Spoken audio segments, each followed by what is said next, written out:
दोस्तों, आप सभी कैसे हैं? मैं आशा करता हूं आप सभी अच्छे होंगे। आज फिर हम एक नई वीडियो में लेकर आए हुए हैं आपके बीच, क्योंकि भारत सरकार ने central of bank of India की सफाई कर्मचारी की वैकेंसी का नोटिफिकेशन जारी कर दिया गया है, जिसकी सारी जानकारी इस वीडियो में आपको मिलेगी। और जिन साथियों ने हमारे राहुल बुद्ध चैनल को सब्सक्राइब नहीं किया तो सब्सक्राइब करें, आर के अहरवा पेज को फॉलो करें। और साथियों, बढ़ते हैं वीडियो में, आगे चलते हैं। Central of bank of India ने यानी सीबीआई बैंक ने सफाई कर्मचारी की वैकेंसी का नोटिफिकेशन जारी किया है, जिसके लिए आपको आवेदन कब से कर पाएंगे दोस्तों? आवेदन आप कर पाएंगे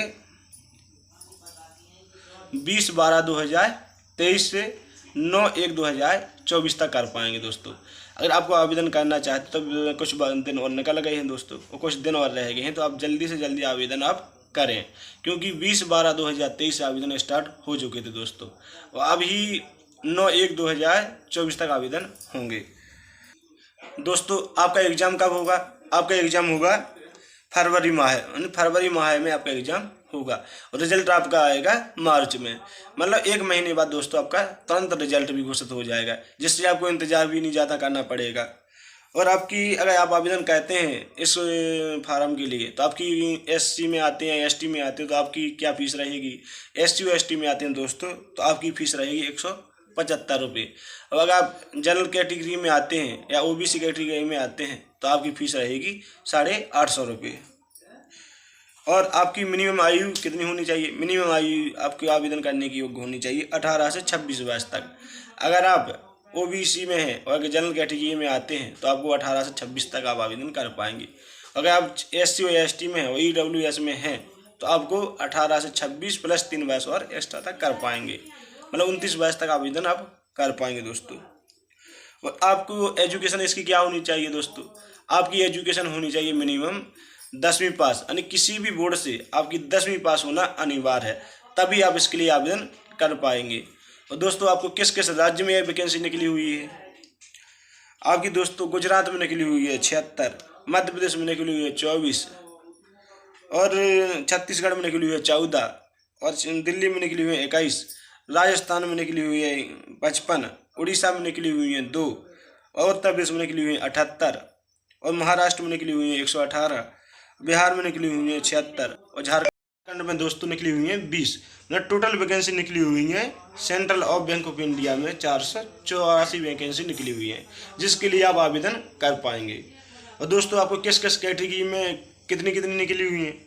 अगर आप एससी में आते हैं तो आपकी निकली हुई है 76, अगर आप एसटी में आते हैं तो आपकी निकली हुई है 11, अगर आप ओबीसी में आते हैं तो आपकी निकली हुई है 21, और आप ईडब्ल्यूएस में आते हैं तो आपकी निकली है 8, और आप जनरल कैटेगरी में आते हैं तो आपकी निकली हुई है 31, और आप अगर अदर में आते हैं, मतलब सब मिक्सिंग में आते हैं, general category SC ST OBC में आते हैं, तो आपकी निकली है टोटल 188, मतलब पूरी टोटल 484 वैकेंसी निकली हुई है सभी कैटेगरी के लिए।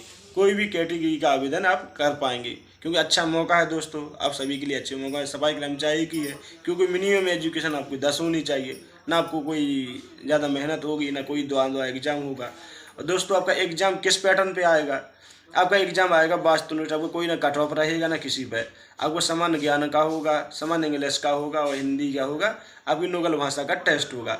आप जिस भी भाषा में, अगर आपने उत्तर प्रदेश में है तो आपको इंग्लिश, हिंदी और उर्दू भाषा का ज्ञान होना चाहिए। अगर आप उड़ीसा में हैं तो आपको इंग्लिश, हिंदी और उर्दू भाषा का ज्ञान होना चाहिए, मतलब मिनिमम उड़ीसा में है तो आपको उर्दू भाषा का ज्ञान होना चाहिए। मतलब किसी भी स्टेट में अगर आप आवेदन करते हैं, किसी भी स्टेट से हैं, तो वहाँ का आपको लोकल भाषा का ज्ञान होना अनिवार्य है, तभी आप इसके लिए आवेदन आप कर पाएंगे। क्योंकि मध्य प्रदेश में जो है तो आपको हिंदी इंग्लिश भी ओनली चलेगी, 2 भाषाओं।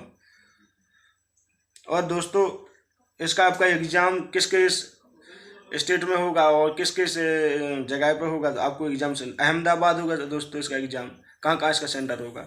तो अहमदाबाद होगा, सूरत होगा, राजकोट होगा। और दोस्तों, मध्य प्रदेश में है तो आपका सागर होगा, भोपाल होगा, ग्वालियर होगा। अगर आप छत्तीसगढ़ से हैं तो आपका रायपुर इसका एग्ज़ाम सेंटर होगा दोस्तों। आप बिहार में हैं तो बिहार में आपका एग्ज़ाम होगा पटना, मुजफ्फरपुर और पूर्णिया, मतलब इस जगह पर आपका एग्ज़ाम सेंटर होगा। और झारखंड होगा तो आपका रांची पे इसका एग्ज़ाम सेंटर बनेगा दोस्तों, जिसके लिए आपको अगर आप एग्ज़ाम देने जाते हैं तो मिनिमम एग्ज़ाम का टाइम रहेगा आपका 90 मिनट का, और अगर लोकल भाषा का टेस्ट होगा आपका 30 मिनट का दोस्तों, जिसमें अब 30 अंकों का होगा और 30 मिनट का आपका एग्ज़ाम होगा। फिर हम एक नई वीडियो में दोस्तों मिलेंगे, जब तक के लिए जय हिंद जय भारत।